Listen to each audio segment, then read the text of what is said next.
require an extraordinary amount of planning. Karoline Leavitt, his press secretary, the woman who keeps insisting Trump didn't draw this or sign this in 2003, she was 5 years old. She was too young even for Jeffrey Epstein in 2003. But she knows Trump and his merry band of sycophants, it's that their word is as good as gold. I mean, it is incredible at his age that Chuck Schumer is still able to bend over so far.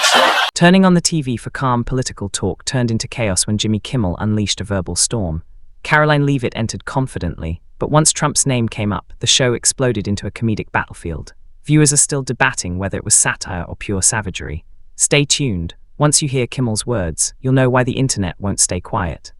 And to cancel his show came from executives at ABC. That has now been reported, and I can assure you it did not come from the White House, and there was no pressure given from the President of the United States. And how do I know that, Kaylee? Because I was with the President of the United States when this news broke in the United Kingdom. We were enjoying the beautiful and spectacular state visit that was put forth by the... Turns out all Trump had to do was threaten to starve poor people, and he got his way. I'm sure he'll never do it again, though. Picture sitting down to enjoy a simple late-night routine.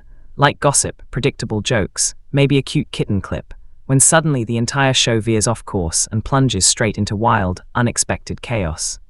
Meanwhile, with all this going on, he posted up a storm on Truth Social this week, and he covered a range of topics from Biden and his auto pen to photos of his new ballroom. He bragged about getting the key to the city of Miami. He raged about the price of beef. He plugged his son Eric's book. He bashed Nancy Pelosi. He complained about voter ID. And we learned he's trying to get the NFL to name a stadium after him. If you're enjoying this video, don't forget to subscribe and hit the bell icon.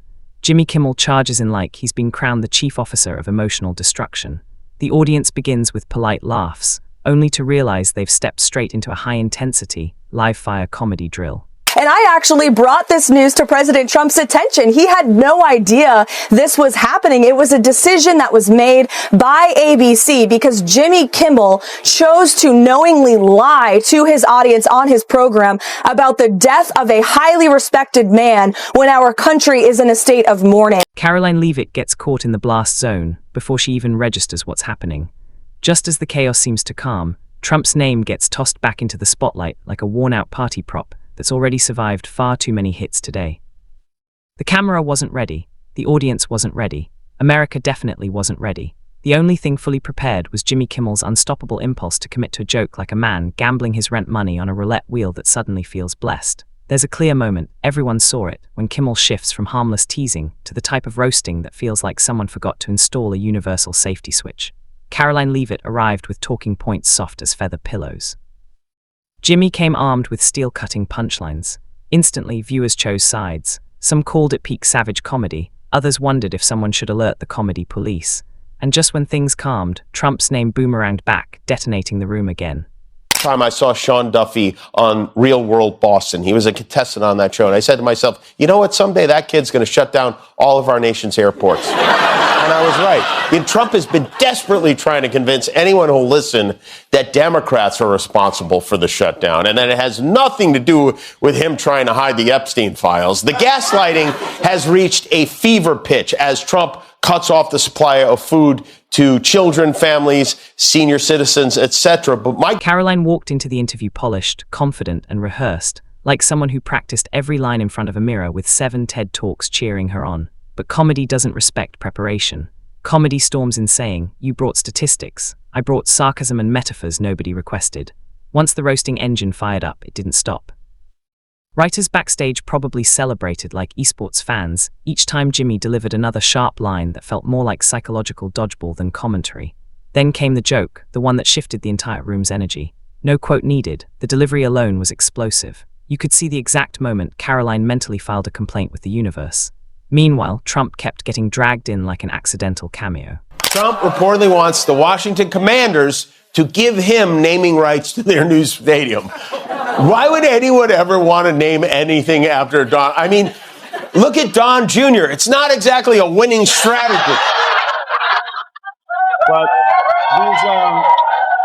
he's a big football guy. Fans of Kimmel exploded online, tweeting everything from comedy gold to he said what, while replaying the moment obsessively, like evidence in a government conspiracy. Trump supporters and Karoline fans erected digital barricades, shouting across comment threads like medieval horn players, yelling, "How dare he?" The drama's intensity could power a city. News outlets pounced like bargain hunters on Black Friday, and political analysts furrowed brows, trying to decode sentences never meant to be rational. Memes sprang up in minutes. Reaction channels dissected 22-second clips in 19-minute videos. Technology enabled a national debate on sarcasm.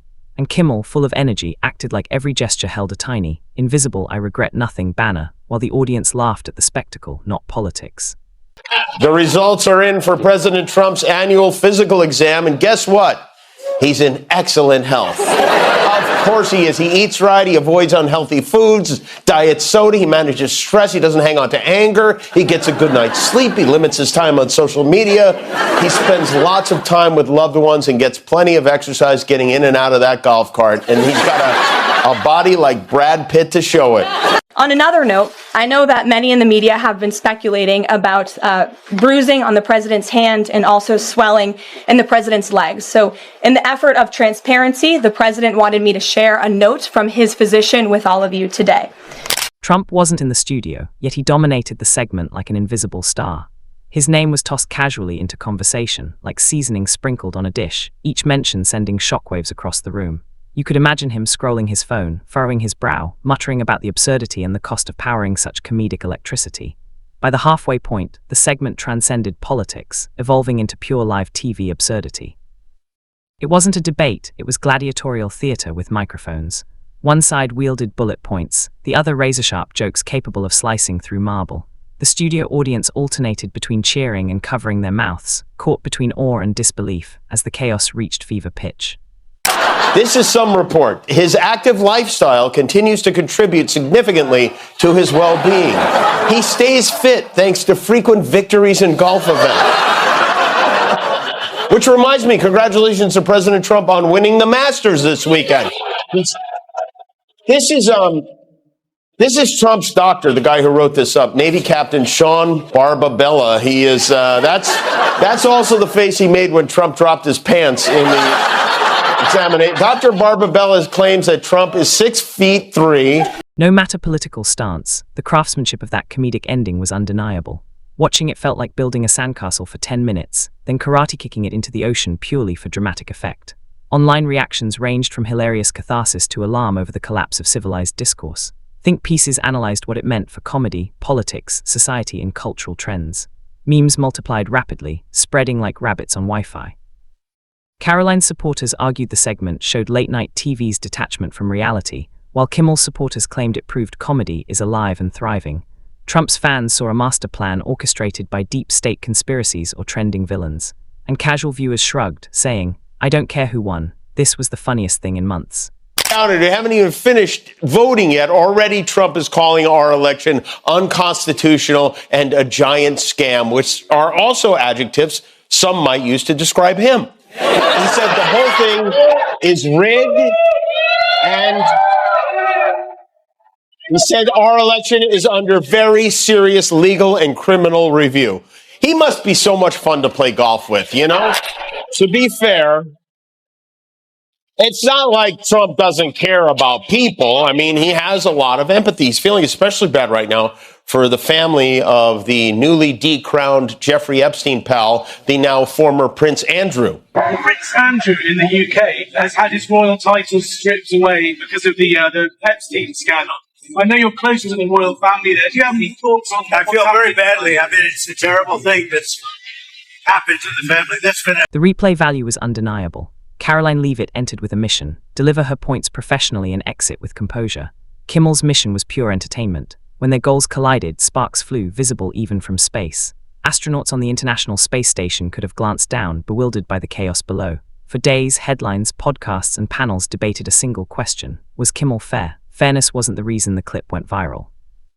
What captivated viewers was the unpredictable chaos. People tune in to late-night TV hopping someone will say what everyone thinks but nobody dares. Kimmel delivered that message like a flaming pizza through a window, messy, dramatic, and unforgettable, leaving audiences both horrified and mesmerized by the spectacle. to delay SNAP benefits to the 42 million Americans who need them until the shutdown is over. And then his press secretary had to go out there and walk that back because he legally can't do it. It really is amazing. The president says one thing, the White House says another entirely different. It's like the one hand doesn't know what the other tiny, bruised, makeup-covered, greasy, genitalia-grabbing, Sharpie-stained baby hand is doing. And also, hey, you just think about how cruel a person has to be to cut off food to 42 million people. Trump's presence, intentional or not, fueled the segment's viral explosion. Every reference, comparison, and exaggerated remark made viewers lean in, like judges evaluating a performance no one signed up for. His influence transformed the clip from a funny television moment into a full-blown cultural flashpoint. Underneath the headlines, reactions, and Twitter battles, a simple truth emerged: people love spectacle, not cruelty or politics, but drama that captivates. Whether viewers cheered Kimmel or defended Karoline, rolled their eyes, or replayed the clip 10 times, they reacted emotionally. The entertainment value transcended opinion.